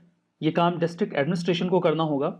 जो ट्रेनर्स हैं उनके ट्रेनिंग का भी प्रोग्राम इसमें रखा गया है, जो पब्लिक प्राइवेट पार्टनरशिप का मॉडल है जिसमें प्राइवेट एंटिटीज भी इन्वॉल्व होंगी स्किल ट्रेनिंग के लिए। ये सारी बातें संकल्प के बारे में। नेक्स्ट आर्टिकल समर्थ स्कीम के बारे में है। मिनिस्ट्री ऑफ टेक्सटाइल ने भी हाल ही में राज्यसभा को समर्थ स्कीम के बारे में बताया। मिनिस्ट्री ऑफ टेक्सटाइल ने ही इसे लॉन्च भी किया है। उद्देश्य बिल्कुल सिंपल है, टेक्सटाइल इंडस्ट्री में जो गैप है स्किल का उसे भरा जाए और स्किलफुल जो यंगस्टर्स उन्हें तैयार किया जाए जो टेक्सटाइल इंडस्ट्री को कंट्रीब्यूट कर सकें। ऑब्जेक्टिव यहाँ पर देख सकते हैं, डिमांड ड्रिवन और प्लेसमेंट ओरिएंटेड ट्रेनिंग देनी है जो कि नेशनल स्किल क्वालिफिकेशन फ्रेमवर्क के जो स्टैंडर्ड्स हैं उनके साथ कंप्लाई भी करता हो। जो इंडस्ट्री में जॉब्स वगैरह क्रिएट हो रही हैं उनको जो स्किल रिक्वायर्ड है उसे दिया जाए यंगस्टर्स को। स्पिनिंग और विविंग ये एक्टिविटीज इस स्कीम में इन्वॉल्व नहीं है। इसे छोड़कर जो पूरी वैल्यू चेन है जिसमें टेक्सटाइल इंडस्ट्री वर्क करती है वहां पर जो भी स्किल्स रिक्वायर्ड हैं उसके लिए यंगस्टर्स को स्किल किया जाएगा। स्किलिंग और स्किल अपग्रेडेशन, कोई पहले से स्किल्ड है उसे और स्किल दी जाए। ये हैंडलूम, हैंडीक्राफ्ट, सेरिकल्चर जिसमें रेशम का उत्पादन किया जाता है, जूट, इन सभी ट्रेडिशनल इंडस्ट्रीज में भी या सेक्टर्स में भी स्किलिंग दी जाएगी। टारगेट तो देखिए 10 लाख लोगों को स्किल करने का है जिसमें 9 लाख लोग ऑर्गेनाइज सेक्टर में जाएंगे और 1 लाख लोग ट्रेडिशनल सेक्टर में, यानी कि हैंडलूम, हैंडीक्राफ्ट, सेरिकल्चर और जूट सेक्टर में। इंप्लीमेंट कौन कर रहा है? इंप्लीमेंट करने की जिम्मेदारी टेक्सटाइल इंडस्ट्रीज को, गवर्नमेंट इंस्टीट्यूशंस को, जो रिप्यूटेड ट्रेनिंग इंस्टीट्यूशंस हैं, NGOs हैं, सोसाइटीज हैं, उनको दी गई है। मॉनिटरिंग का भी मैकेनिज्म है। एक सिस्टम बनाया गया है जिसे कहा गया है monitoring and management information system. ये एक्चुअली में वेब बेस्ड इंफॉर्मेशन सिस्टम है। जो भी स्कीम की डिटेल्स होंगी वो यहाँ पर स्टोर होंगी, जिसके जरिए वॉच किया जा सकेगा कि इंप्लीमेंटेशन अच्छे से हो रहा है कि नहीं हो रहा है इस पूरी स्कीम का। ये सारी बातें समर्थ स्कीम के बारे में। आर्टिकल सिक्योरिटीज अपीलेट ट्रिब्यूनल के बारे में है। अभी हाल ही में सिक्योरिटीज अपीलेट ट्रिब्यूनल यानी कि सैट ने सेबी के एक ऑर्डर को स्टे कर दिया। सेबी का मतलब securities and exchange board of India. SEBI के इस ऑर्डर के तहत फ्यूचर रिटेल लिमिटेड के चेयरपर्सन किशोर बियानी और कुछ और प्रमोटर्स के ऊपर 1 साल का बैन लगने वाला था। इस बैन के तहत वो 1 साल तक सिक्योरिटीज मार्केट को एक्सेस नहीं कर पाते। इसका मतलब कि वो शेयर्स को खरीद और बेच नहीं पाते। जब उनके ऊपर ये बैन लगाया गया तो उन्होंने सिक्योरिटीज अपीलेट ट्रिब्यूनल को अप्रोच किया, जिसके बाद वर्तमान में सेबी के ऑर्डर को स्टे किया गया। पूरा मामला क्या है? फ्यूचर रिटेल लिमिटेड इंडिया का वही कॉरपोरेशन है जिसने पेंटालून्स और बिग बाजार जैसे कुछ बहुत बड़े ब्रांड्स को इंडिया में क्रिएट किया। हालांकि वर्तमान में पेंटालून्स में जो मेजॉरिटी शेयर होल्डिंग है वो आदित्य बिरला ग्रुप के पास है और बिग बाजार में रिलायंस के पास है। मामला एक्चुअली में इनसाइडर ट्रेडिंग का था। इनसाइडर ट्रेडिंग का मतलब क्या होता है? इनसाइडर ट्रेडिंग इकोनॉमी में एक ऐसी प्रैक्टिस होती है जिसमें किसी भी कंपनी की सेंसिटिव इंफॉर्मेशन का इस्तेमाल करके शेयर्स को खरीद अथवा बेचकर फायदा कमाने का प्रयास किया जाता है। एक एग्जांपल लेकर समझते हैं। सपोज करिए एक बहुत ही प्रॉफिट मेकिंग कंपनी है ए, और ये कंपनी अपना एक्सपेंशन करने वाली है, यानी कि कुछ नए ब्रांचेस खोलने वाली है। ऑब्वियस सी बात है कि ए प्रॉफिट मेकिंग है और अगर वो एक्सपेंशन करेगी तो उसके शेयर के प्राइसेस ऊपर जाएंगे जब भी इसका अनाउंसमेंट होगा उसके बाद। लेकिन कुछ लोगों को पहले से ही इस बात की जानकारी मिल जाती है कि कंपनी ए एक्सपेंशन का अनाउंसमेंट करने वाली है, तो वो पहले से ही कंपनी ए के बहुत सारे शेयर्स खरीद के अपने पास रख लेते हैं। और जैसे ही कंपनी ए एक्सपेंशन का अनाउंसमेंट करती है और उसके शेयर की डिमांड बढ़ जाती है तो फिर ये अपने शेयर्स को महंगे दामों पर बेचकर खूब सारा फायदा कमा लेते हैं। ये फायदा ये इसलिए कमा पा रहे हैं क्योंकि इनको एक्सपेंशन की ये इंफॉर्मेशन पब्लिक डोमेन में आने से पहले ही जानकारी मिल गई किसी इनसाइडर के माध्यम से। इसे ही कहा जाता है इनसाइडर ट्रेडिंग। इंडिया में ये इलीगल है। सेबी इस बात को लेकर काफी सख्त रहती है और पेनल्टीज भी लगाती है। तो किशोर बियानी और कुछ प्रमोटर्स के ऊपर आरोप था कि 2017 के मार्च अप्रैल के दौरान इन्होंने इनसाइडर ट्रेडिंग के माध्यम से 17 करोड़ के आसपास पैसे कमाए। पहले से जो इनके पास इंफॉर्मेशन थी ये इलीगल है, इसीलिए हर कंपनी को जो भी मैनेजमेंट के लोग हैं जो सेंसिटिव इंफॉर्मेशन रखते हैं उनके साथ एक बॉन्ड साइन करना होता है कि वो मैनेजमेंट की किसी भी सेंसिटिव इंफॉर्मेशन को पब्लिक डोमेन में लेकर नहीं जाएंगे जो कि इनसाइडर ट्रेडिंग को कॉज करता हो। तो इनकी इस प्रैक्टिस के बाद सेबी ने इनके ऊपर 1 करोड़ का जुर्माना लगाया और वो 17 करोड़ जो उन्होंने इनसाइडर ट्रेडिंग से कमाए थे उसे भी वापस करने को कहा। यही पूरा मामला है। अगर ये पूरा मामला आपको क्लियर हो गया हो तो फिर आगे बढ़ते हैं, बात करते हैं सिक्योरिटीज अपीलेट ट्रिब्यूनल के बारे में। ये एक स्टैच्यूटरी बॉडी है जिसे securities and exchange board of India 1992 के सेक्शन 15 के तहत बनाया गया है। इसकी लोकेशन मुंबई में है। अब हम बात कर रहे हैं इस सिक्योरिटीज अपीलेट ट्रिब्यूनल के बारे में। देखिए, अगर सेबी, पीएफआरडीए या फिर आईआरडीएआई के खिलाफ किसी को अपील करनी है तो वो सिक्योरिटीज अपीलेट ट्रिब्यूनल में जा सकते हैं। SEBI stands for securities and exchange board of India, PFRDA stands for pension fund regulatory and development authority and IRDAI stands for insurance regulatory development authority of India. Securities appellate tribunal की जो powers होती हैं वो civil court के power के equivalent होती हैं, और अगर सैट के डिसीजन से भी किसी को दिक्कत है तो फिर वो सुप्रीम कोर्ट चला जाए। कॉम्पोजिशन की बात करें तो सैट में एक प्रिसाइडिंग ऑफिसर होते हैं और 2 अन्य मेंबर होते हैं। जो प्रिसाइडिंग ऑफिसर होते हैं सैट के, उन्हें सेंट्रल गवर्नमेंट अपॉइंट करता है, लेकिन अपॉइंट करते वक्त वो चीफ जस्टिस ऑफ इंडिया के साथ कंसल्ट करते हैं, या फिर चीफ जस्टिस ऑफ इंडिया ने अगर किसी को नॉमिनेट किया है कंसल्टेशन के लिए तो वो उससे कंसल्ट कर लेते हैं। ये सारी बातें सिक्योरिटीज अपीलेट ट्रिब्यूनल के बारे में। बात करते हैं सेबी के बारे में। सेबी भी सेबी एक्ट 1992 के तहत बनाया गया है, यानी कि स्टैच्यूटरी बॉडी है। इसका भी हेडक्वार्टर मुंबई में ही है। हालांकि इसके कुछ रीजनल ऑफिसेज भी हैं, those are in Ahmedabad, Kolkata, Chennai और दिल्ली। कॉम्पोजिशन की बात करें तो सेबी अपने एक बोर्ड के माध्यम से काम करता है जिसमें एक चेयरपर्सन और 8 और मेंबर्स होते हैं। किसी स्पेसिफिक टास्क को कंप्लीट करने के लिए समटाइम्स कमेटीज को भी बना दिया करते हैं। ये सारी बातें इस पूरे मुद्दे पर।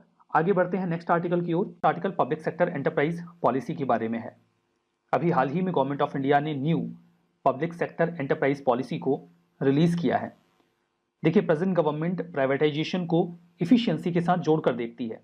उन्होंने काफ़ी पहले ही कह दिया था कि वो ऐसे सभी सेक्टर्स को प्राइवेटाइज कर देंगे जो प्रॉफिट मेकिंग नहीं है और जो इफिशियंट नहीं है।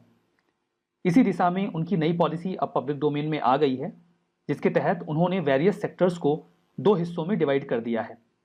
पब्लिक सेक्टर एंटरप्राइज कोई भी ऐसा एंटरप्राइज होता है जहां पे गवर्नमेंट की शेयर होल्डिंग या स्टेक्स 51% या उससे ज़्यादा होते हैं।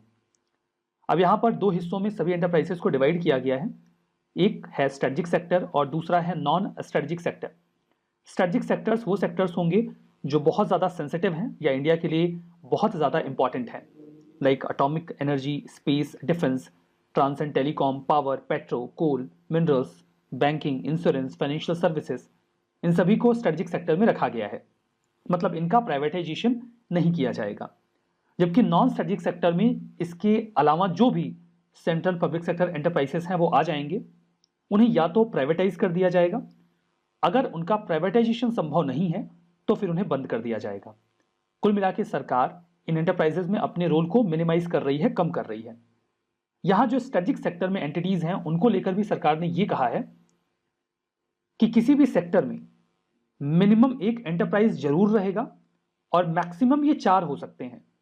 लाइक अगर कोल सेक्टर में 4 से ज्यादा पीएससीज वर्क कर रहे हैं तो उन्हें मर्ज करके उनकी संख्या को 4 तक लाया जाएगा।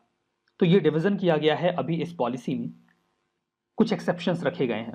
मतलब कि ये जो पब्लिक सेक्टर एंटरप्राइज पॉलिसी है ये कुछ जगहों पर लागू नहीं होती, जैसे major port trust, airport authority of India, printing और मिंटिंग के लिए जो अंडरटेकिंग्स काम कर रही हैं उनमें ये public sector enterprise policy work नहीं करेगी। एट द सेम टाइम अगर कोई ऐसी पब्लिक सेक्टर एंटिटी है जो प्रॉफिट के लिए वर्क नहीं कर रही है, जो नॉट फॉर प्रॉफिट है, जो वल्नरेबल ग्रुप्स को सर्व कर रहे हैं, उन पे भी ये एंटरप्राइज पॉलिसी लागू नहीं होगी। अब यहां पर देखिए प्राइवेटाइजेशन का प्रोसेस क्या होगा। नीति आयोग उन पीएससीज का नाम रिकमेंड करेगी जिन्हें स्ट्रेटजिक सेक्टर में रखना है और उनका भी जिन्हें प्राइवेटाइज किया जाएगा, मर्ज किया जाएगा या बंद कर दिया जाएगा। Core group of secretaries on disinvestment, secretaries का सचिवों का एक समूह होता है जिसके हेड होते हैं कैबिनेट सेक्रेटरी। उनके पास रिकमेंडेशन दी जाएगी कि इन पीएससीज को प्राइवेटाइज करना है। वो नामों की अनुशंसा करेंगे और उसके बाद वो नाम अल्टरनेटिव मैकेनिज्म के पास भेज दिए जाएंगे। वही इसको फाइनल अप्रूवल देंगे। इस मैकेनिज्म में finance minister, ministers for administrative reforms, ministers for road transport and highways होंगे। ये डिसाइड करेंगे कि अल्टीमेटली इसे प्राइवेटाइज करना है कि नहीं करना है। तो ये पूरा प्रोसेस होगा। तो यहां पर हमने बात की पब्लिक सेक्टर एंटरप्राइज पॉलिसी के बारे में। Next article line of credit के बारे में है। अभी इसके पहले हमने चर्चा की थी comprehensive economic cooperation partnership agreement CECPA के बारे में। ये एग्रीमेंट इंडिया और मॉरिशस के बीच में साइन हुआ है। अभी देखिए गवर्नमेंट ऑफ इंडिया ने $100 मिलियन US डॉलर तक का लाइन ऑफ क्रेडिट मॉरिशस को इस एग्रीमेंट के तहत दे दिया है। अब लाइन ऑफ क्रेडिट होता क्या है? लाइन ऑफ क्रेडिट सबसे पहले तो कोई लोन नहीं है, ये लोन से डिफरेंट होता है। एग्जाम्पल के तौर पे समझिए, सपोज करिए आपके किसी दोस्त का सिलेक्शन हो गया यूपीएससी में। आपके दोस्त ने कहा देखो भाई बड़ी लिमिटेड सैलरी है मेरी, मैं बहुत ज्यादा मदद तो नहीं कर सकता, लेकिन हाँ मेरा सिलेक्शन हो गया है, आप अभी तैयारी कर रहे हो, तो मैं 50,000 रुपए तक का लाइन ऑफ क्रेडिट आपको देता हूं। इसका मतलब यह है कि आप अपने उस दोस्त से 50,000 रुपए तक का अमाउंट कभी भी मांग सकते हो। जरूरी नहीं कि आप एक बार में मांगो। लाइक आपने एक बार अपने दोस्त से 10,000 रुपए मांग लिए, अभी आप 40,000 और मांग सकते हो। आपको जरूरत पड़ी, आपने 20,000 और मांग लिए, अभी आप 20,000 और मांग सकते हो, बट आपने मांगे नहीं, आपने 20,000 वो रिटर्न कर दिए, अब आप 40,000 मांग सकते हो।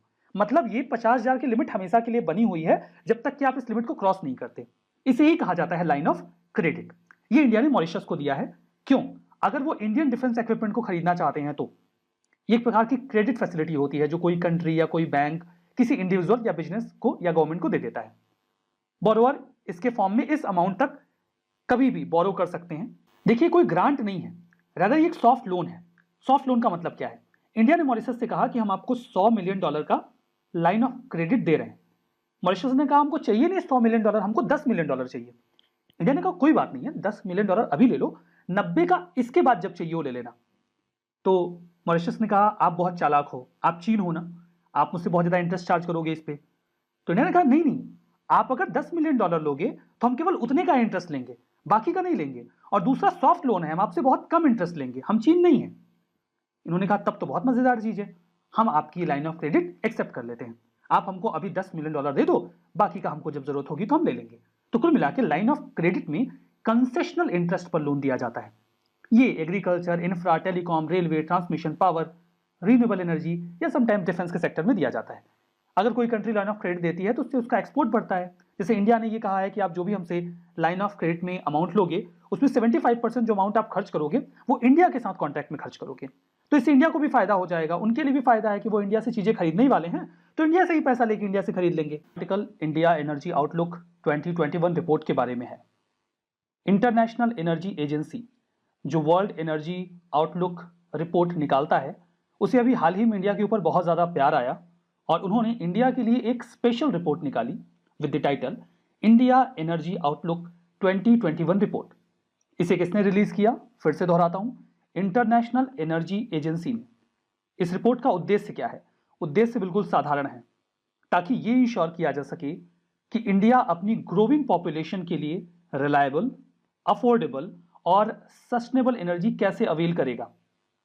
इंडिया को थोड़ा बहुत गाइडेंस मिल जाए, मदद मिल जाए। ये इंडिया के लिए अपनी इस रिपोर्ट में अपॉर्चुनिटीज एंड चैलेंजेस को भी एक्सप्लोर करते हैं। एट द सेम टाइम ये भी एग्जामिन करने की कोशिश करते हैं अपने इस रिपोर्ट में कि लॉन्ग टर्म इम्पैक्ट क्या होगा इंडिया की एनर्जी सप्लाई, डिमांड और इन्वेस्टमेंट के ऊपर, जो कोविड-19 का पेंडेमिक अभी हाल ही में हमने फेस किया उसकी वजह से। जो भी लेटेस्ट अवेलेबल एनर्जी डेटा था उसके बेसिस पर इंटरनेशनल एनर्जी एजेंसी ने ये सारे इवैल्यूएशंस किए। इसमें कुछ और भी बातें निकल कर आई, जैसे कि ये कहा गया कि 2030 तक इंडिया दुनिया की 3rd largest energy consuming country बन जाएगा।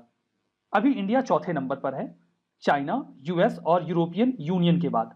यह भी बताया गया इस रिपोर्ट में कि इसकी वजह से इंडिया का जो फ्यूल इंपोर्ट है वो बढ़ेगा, क्योंकि इंडिया की जो डोमेस्टिक ऑयल और गैस प्रोडक्शन कैपेबिलिटीज हैं वो तो स्टैग्नेंट बनी हुई हैं, वो तो वैसी की वैसी हैं, लेकिन डिमांड ज्यादा बढ़ रही है।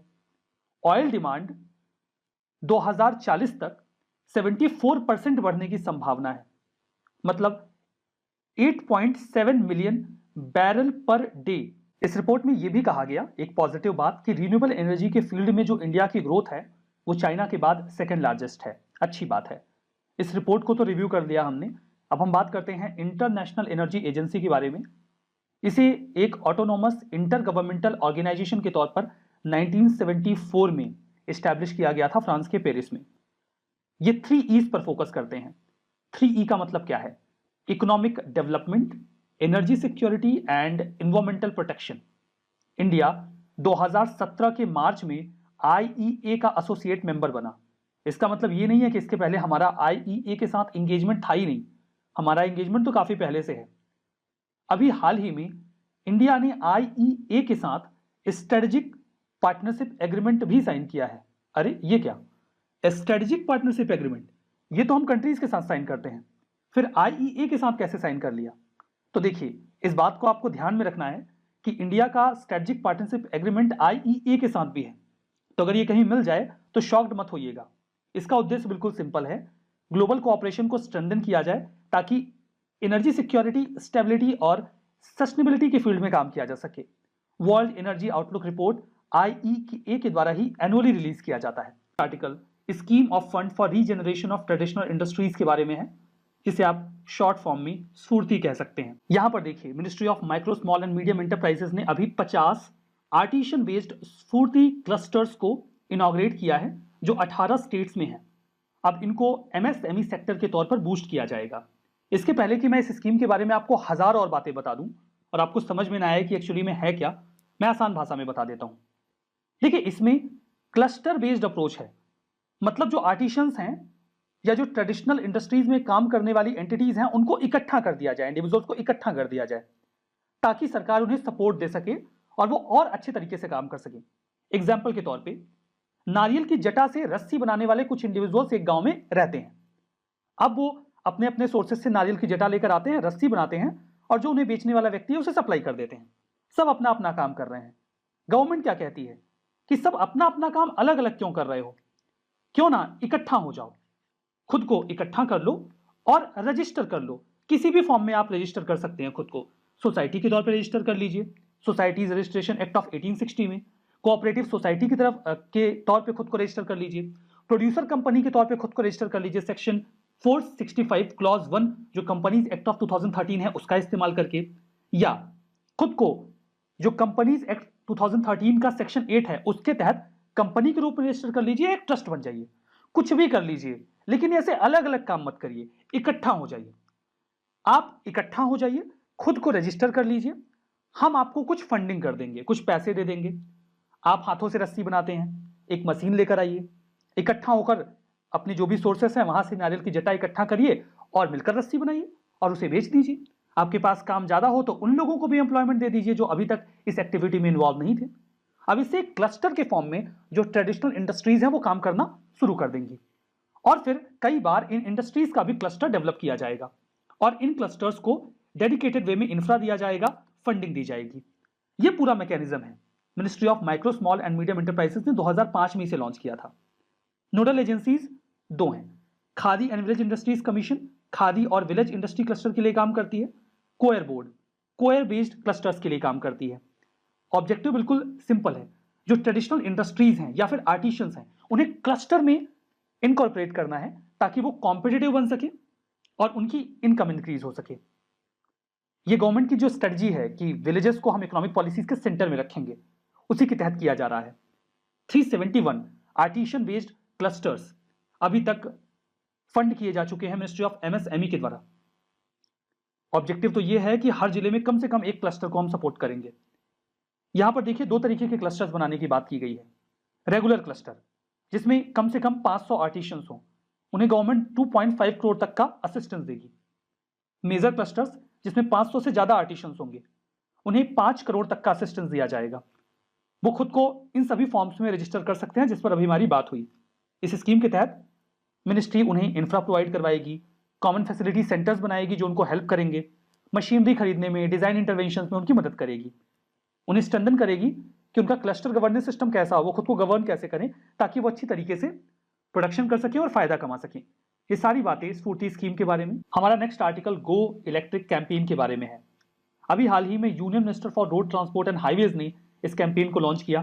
कैंपेन है मतलब लोगों को अवेयर किया जाएगा कि वो इलेक्ट्रिक व्हीकल्स का इस्तेमाल करें या इलेक्ट्रिक मोड ऑफ कुकिंग का इस्तेमाल करें।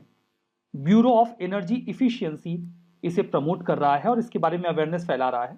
ऑब्जेक्टिव सिंपल है, जो इलेक्ट्रिक व्हीकल मैन्युफैक्चरर्स हैं उनके कॉन्फिडेंस को बूस्ट किया जाए, लोगों को अवेयर किया जाए कि वो ई मोबिलिटी और ईवी चार्जिंग इंफ्रास्ट्रक्चर जो इंडिया में डेवलप किया जा रहा है उसका फायदा उठाएं। लास्टली जो गो इलेक्ट्रिक कैंपेन है वो इंडिया की इंपोर्ट डिपेंडेंसी को भी कम करेगा आने वाले सालों में, क्योंकि हम जो क्रूड ऑयल है उसका बहुत ज्यादा इंपोर्ट करते हैं। जो बी है वो टेक्निकल सपोर्ट देगा, जो भी स्टेट डेजिग्नेटेड एजेंसीज हैं जो इस कैंपेन के तहत काम कर रही हैं, इलेक्ट्रिक व्हीकल्स के प्रमोशन में काम कर रही हैं, स्टेट लेवल पे या नेशनल लेवल पे उनको असिस्टेंस दिया जाएगा। अगर हम बात बी की करें, ये एक स्टैच्यूटरी बॉडी है, 2002 में स्टैब्लिश की गई थी एनर्जी कंजर्वेशन एक्ट ऑफ 2001 के तहत। नोडल मिनिस्ट्री कौन है? Ministry of power. Objective policies and studies को असिस्ट करना उनके डेवलपमेंट में। हमारा next article blank cheque company के बारे में है। अभी एक न्यूज आई, अमेरिका की एक कंपनी है आरएमजी एक्विजिशन कॉर्प 2, वो इंडिया की एक रीन्यूएबल एनर्जी सेक्टर की कंपनी को एक्वायर करने वाली है जिसका नाम है रीन्यू पावर। और ये एक्विजिशन वो ब्लैंक चेक कंपनी के माध्यम से कर रहे हैं। इन ब्लैंक चेक कंपनीज को स्पेशल पर्पस एक्विजिशन कंपनी या स्पैक भी कहा जाता है। अब इसका मतलब क्या होता है? देखिए, दो तरीके होते हैं कंपनी बनाने के। एक तो आप अपनी एक बढ़िया सी कंपनी तैयार करिए, उसमें किसी चीज का प्रोडक्शन शुरू करिए, अपना रेवेन्यू दिखाइए और इनिशियल पब्लिक ऑफरिंग के माध्यम से लोगों से कहिए कि आप हमारी कंपनी में इन्वेस्ट करिए। दूसरा एक तरीका होता है स्पैक, जिसमें आप एक वेंचर क्रिएट करते हैं, एक कंपनी, और उस कंपनी में कोई काम नहीं हो रहा है, आप लोगों से कहते हैं कि हम एक नई कंपनी का एक्विजिशन करेंगे इस पार्टिकुलर सेक्टर में, आप हमें पैसे दीजिए। लोग पैसे देंगे एक कंपनी के एक्विजिशन के लिए।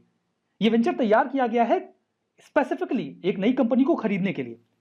सब लोग अपने पैसे लगा देंगे और बाद में सीधा एक नई कंपनी को खरीद लिया जाएगा, और जिन लोगों ने पैसे अपने लगाए हैं वो एक स्पेसिफिक शेयर या फिर डिबेंचर ले सकते हैं, इंटरेस्ट ले सकते हैं। इसे ब्लैंक चेक इसलिए कहा जाता है बिकॉज जब ये कंपनी पैसे इनिशियल पब्लिक ऑफरिंग के माध्यम से लेती है तब यहां पर ना तो कोई रेवेन्यू होता है और ना ही उनके पास कोई प्रोडक्शन होता है, वो तो एक्विजिशन के लिए पैसे इकट्ठा कर रहे होते हैं, इसीलिए इसे ब्लैंक चेक कंपनी कहा जाता है।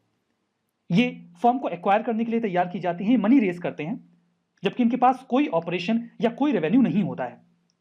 एक बार इनके पास मनी आ जाती है तो उसे एक एस्क्रो अकाउंट में डाल दिया जाता है। एस्क्रो अकाउंट ऐसा अकाउंट होता है जो दोनों पार्टी से अलग रखा जाता है। एक पार्टी है इन्वेस्टर्स, पब्लिक जो पैसे दे रही है, दूसरी पार्टी है ये ब्लैंक चेक कंपनी। तो पैसा एक तीसरे अकाउंट में रखा जाएगा ताकि धांधली ना हो। उस पैसे का इस्तेमाल उसी पर्पज से किया जाए जिसके लिए वो इकट्ठा किया जा रहा है। 2 साल के भीतर अगर एक्विजिशन नहीं किया गया तो लोगों के पैसे वापस कर दिए जाएंगे। इंपॉर्टेंस ये है कि इन्वेस्टर्स ऐसे इन्वेस्टमेंट में अट्रैक्ट होते हैं। उन्हें लगता है कि इसमें ज्यादा फायदा होगा क्योंकि जो लोग पैसे ले रहे हैं वो एक्सपर्ट है, उन्हें पता है कौन सी कंपनी को एक्वायर करना है। ये एक नया तरीका है कंपनीज को स्टार्ट करने का या आईपीओ ऑफर करने का। इसमें स्पेशलिस्ट इन्वॉल्व होते हैं कंपनीज के एक्विजिशन में। सेल कंपनीज कई बार कंपेयर कर दी जाती हैं ब्लैंक चेक कंपनीज से। Shell companies on paper companies होती हैं, उनका इस्तेमाल कई बार इलेजिटिमेट पर्पज से किया जाता है। दिखाया जाता है कि कंपनी काम कर रही है, इसमें प्रोडक्शन हो रहा है, बट वहां पर कुछ होता नहीं है।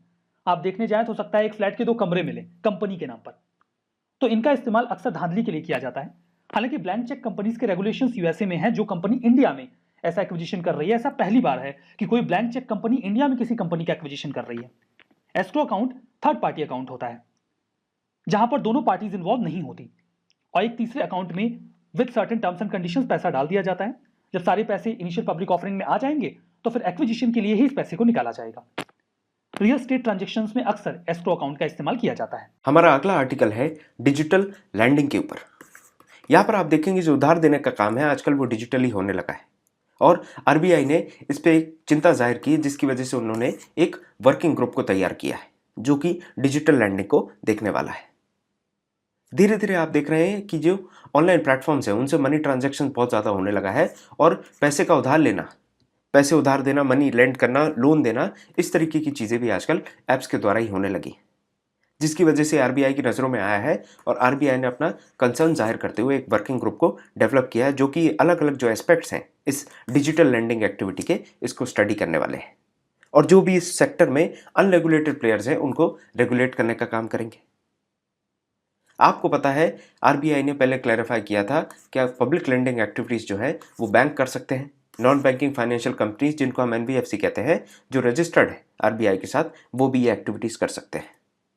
इससे एक चीज़ तो आपको संबंधित समझ में आ गई होगी कि जो डिजिटल लैंडिंग हो रही है इसमें कहीं ना कहीं या तो बैंक इन्वॉल्व होंगे या एनबीएफसी इन्वॉल्व होंगे। इसीलिए आरबीआई ये चाहता है कि जो भी लैंडिंग हो रही है ऑनलाइन उसमें क्लियरली ये इन्फॉर्मेशन दी जाए, जो भी पैसा उधार ले रहा है उसको ये इन्फॉर्मेशन दी जानी चाहिए कि पर्टिकुलर जो पैसा है ये किस बैंक से आ रहा है या कौन सा बैंक आपको लोन दे रहा है। ये सारी नॉलेज देने की बात करी जाती है। इसके अलावा और भी सिस्टम्स का यूज़ करके कैसे आप एक प्रॉपर इंटेलिजेंस कस्टमर एंगेजमेंट कर पाएँ और डेटा इन्फॉर्मेशन जो चाहिए, क्रेडिट आप जिसको दे रहे हैं उसको देना चाहिए या नहीं देना चाहिए, इन सारी चीज़ों के ऊपर भी जिस तरीके से डिस्कशन होना चाहिए, जिस तरीके से एक प्रॉपर सिस्टम डेवलप होना चाहिए, उसकी बात करी जाती है। तो यहाँ पर हमने बात की डिजिटल लैंडिंग के बारे में। वैसे देखा जाए तो सामान्य सा एक आर्टिकल था, आपसे पूछा जा सकता है कि ये क्या होता है या फिर ये कैसे किया जाता। अब हम बात करें फिक्स टर्म एम्प्लॉयमेंट की, जो हमारा अगला आर्टिकल है। अब फिक्स टर्म से आपको समझ में आ रहा है कि मान के चलिए कोई काम 6 महीने का है। अब 6 महीने के लिए इनको 100 लोगों की ज़रूरत है, तो एक इंडस्ट्री 6 महीने के लिए 100 लोगों को एम्प्लॉय कर लेगी। तो वो एग्जाम्पल हो जाएगा आपका फिक्स टर्म एम्प्लॉयमेंट का। अब खबर यह है कि ministry of labour and employment ने नोटिफाई किया अपने ड्राफ्ट में, ड्राफ्ट का नाम है मॉडल स्टैंडिंग ऑर्डर 2020, जिसमें इन्होंने कहा है कि मैन्युफैक्चरिंग, माइनिंग और सर्विस सेक्टर में यहाँ पर फिक्स टर्म एम्प्लॉयमेंट को ऐड कर दिया गया है as a classification for workers. यहाँ पर कैजुअल वर्कर्स को हटा दिया गया है और 6 कैटेगरीज में से एक कैटेगरी जो है अब वो फिक्स टर्म एम्प्लॉयमेंट भी हो गई है। बाकी कैटेगरीज हम देखें तो एक है परमानेंट, टेम्पररी, फिर अप्रेंटिस, प्रोबेशनर, बदलीज और फिर है आपका फिक्स टर्म एम्प्लॉयमेंट। अब ये बदलीज क्या होता है? तो बदली वो हैं कि परमानेंट पोस्ट जो है वो अगर खाली है, एब्सेंट है वहाँ पर जो एम्प्लॉय है वो, या फिर प्रोबेशनर टेम्पररीली एब्सेंट है, तो उनको भरने का काम बदलीज के द्वारा किया जाता है। यहाँ पर ये जो ड्राफ्ट है इसकी जो भी क्लॉज हैं ये एप्लीकेबल है ऐसे मैन्युफैक्चरिंग या माइनिंग एस्टैब्लिशमेंट्स में जिनमें 300 से ज़्यादा वर्कर्स काम करते हैं, 300 या 300 से ज़्यादा। एक बार जब ये ऑर्डर को फाइनलाइज कर दिया जाएगा तो इसको इंटीग्रेट कर दिया जाएगा इंडस्ट्रियल रिलेशन कोड एक्ट के साथ। इसमें आप देखें कि फीडबैक्स भी लिए जा रहे हैं एक्सपर्ट्स के, एकेडमिक्स और जो एकेडमिक्स से संबंधित हैं और दूसरे लोगों के साथ चर्चा करी जा रही है और उनसे इनपुट्स भी लिए जा रहे हैं। आप देखिए स्टैट्यूटरी स्टेटस जो फिक्स टर्म एम्प्लॉयमेंट का, इसके बैकग्राउंड को जानने की कोशिश करें तो जो industrial employment standing order act 1946 था, इसमें इनिशियली बात करी गई थी। और बात कैसी करी गई थी कि सिर्फ कपड़े फैक्ट्री में, जो अपैरल्स की फैक्ट्री है, उसमें इस फिक्स टर्म एम्प्लॉयमेंट को इंट्रोड्यूस किया गया था। बाद में आप देखेंगे तो फुटवेयर सेक्टर में भी इसको इंट्रोड्यूस किया गया था, लेकिन अभी जैसा आर्टिकल में हमने चर्चा की, अब इसको इंट्रोड्यूस कर दिया गया है मैन्युफैक्चरिंग, माइनिंग और अन्य सर्विस सेक्टरों में भी। तो ये इंपॉर्टेंट एस्पेक्ट है जिसके बारे में हमें जानना था, ताकि जब हमसे एमसीक्यूज इस तरीके के आए तो हम इसका जवाब दे पाएँ। अब सारी इंडस्ट्रीज में अलाउ कर दिया है कि जो वर्कर्स हैं उनको फिक्स टेन्योर के लिए आप रख सकते हैं और उनसे एक फिक्स समय के लिए आप काम करा सकते हैं। इसके साथ में जो यूनियन लेबर मिनिस्ट्री है, उन्होंने अर्ज किया है सारे स्टेट से कि वो अपने स्तर पे अलग अलग सेपरेट ऑर्डर्स को भी इशू कर दें फिक्स टर्म एम्प्लॉयमेंट के लिए सारी इंडस्ट्रीज में। तो फिक्स टर्म एम्प्लॉयमेंट के बारे में मैंने आपको शुरू में ही बता दिया कि अगर 6 महीने का काम है तो आप 100 आदमी या 10 आदमी आपको चाहिए, तो 6 महीने के लिए आप 10 आदमियों को एम्प्लॉय करेंगे on the basis of fix term employment order. और इसको रिन्यू भी कर सकते हैं डिपेंडिंग, अगर उनको दरकार ज़्यादा है तो। यहाँ ऑर्डर में ये स्पष्ट कर दिया गया है कि जो फिक्स टर्म एम्प्लॉय है उसके जो काम करने का समय है, आवर्स ऑफ वर्क है या वेजेस और अलाउंस है, वो बिल्कुल वैसे ही रहने वाले जैसे एक परमानेंट वर्कर के रहते हैं। जो भी स्टैट्यूटरी बेनिफिट्स है उसके लिए भी अवेलेबल कराए जाएंगे जो परमानेंट वर्कर्स को अवेल कराए जाते हैं। साथ में ग्रेच्युटी भी अवेलेबल होने वाली है, जो कि कॉन्ट्रैक्ट पीरियड में, जैसे 1 साल का पीरियड है तो उस हिसाब से जो सम ऑफ मनी दिया जाता है एंड ऑफ द पीरियड में, वो चीज़ भी यहाँ पर होने वाली है। तो फिक्स टर्म एम्प्लॉयमेंट में जो भी परमानेंट एम्प्लॉयज़ के क्लॉज होते हैं वही यहाँ पर भी लागू होने वाले हैं। तो ग्रेच्युटी में ये होने वाला है कि जैसे ही साल भर कंप्लीट होगा तो उनको सर्विस, जो भी सर्विस प्रोवाइड की गई है उसके लिए जो एम्प्लॉयर है उसको पैसे देने पड़ेंगे। मतलब 6 महीने से ज़्यादा किसी भी टाइम लिमिट को, 6 महीने हो सकता है, साल भर हो सकता है, उसके बाद एम्प्लॉयर को ग्रेच्युटी पे करनी होगी वर्कर को, और वो क्या होगी, 15 दिन का जो वेज होगा उसके फॉर्म में ग्रेच्युटी को पे करा जाएगा। इसके साथ में जो प्रोसेस होगा सैलरी का, वो बहुत ज़्यादा ट्रांसपेरेंट रखने वाले हैं। पूरा रेम्यूनरेशन इनको 7 दिन के अंदर मिल जाना चाहिए काम कंप्लीट होने के। जैसे 6 महीने का प्रोजेक्ट है तो 6 महीने का प्रोजेक्ट कंप्लीट होने के बाद 7 दिन, प्रोजेक्ट कंप्लीट होने के 7 दिन के अंदर अंदर इनका पैसा मिल जाना चाहिए। जो वेज रेट है वो नोटिस बोर्ड पे डिस्प्ले होना चाहिए या फिर इलेक्ट्रॉनिक डिवाइस पे डिस्प्ले होना चाहिए। साथ में वेबसाइट पे और ह्यूमन रिसोर्स का जो पोर्टल है इंडस्ट्री का, उस पर भी शो होना चाहिए हिंदी, इंग्लिश और लोकल लैंग्वेजेस में, ताकि जो वर्कर्स हैं वो उससे अपनी इंफॉर्मेशन ले पाए। इसके साथ में एक और बात है कि दूसरी कंट्रीज में फिक्स टर्म एम्प्लॉयमेंट का एक टर्म होता है कि आप इतनी बार कॉन्ट्रैक्ट्स को रिन्यू कर सकते हो, 1 बार, 2 बार, 3 बार। वो कैप यहाँ पर नहीं है, आप जितनी भी बार चाहो कॉन्ट्रैक्ट को रिन्यू कर सकते हो, फिक्स टर्म एम्प्लॉयमेंट के कॉन्ट्रैक्ट को आप रिन्यू कर सकते हो। यहाँ पर देखें फीचर्स के बारे में थोड़ा सा, फीचर्स जो फिक्स टर्म एम्प्लॉयमेंट के हैं वो कैसे फीचर्स रहेंगे परमानेंट एम्प्लॉयमेंट के और कॉन्ट्रैक्ट लेबर में। इन सब में जो फ़र्क रहने वाले हैं, आप स्लाइड को पॉज करके समझ सकते हैं कि किस तरीके से ये अलग अलग सिचुएशन परमानेंट एम्प्लॉय और फिक्स टर्म एम्प्लॉय या कॉन्ट्रैक्ट लेबर में क्या क्या फ़र्क होता है। तो आज के इस सेशन में बस इतना ही। Thank you very much.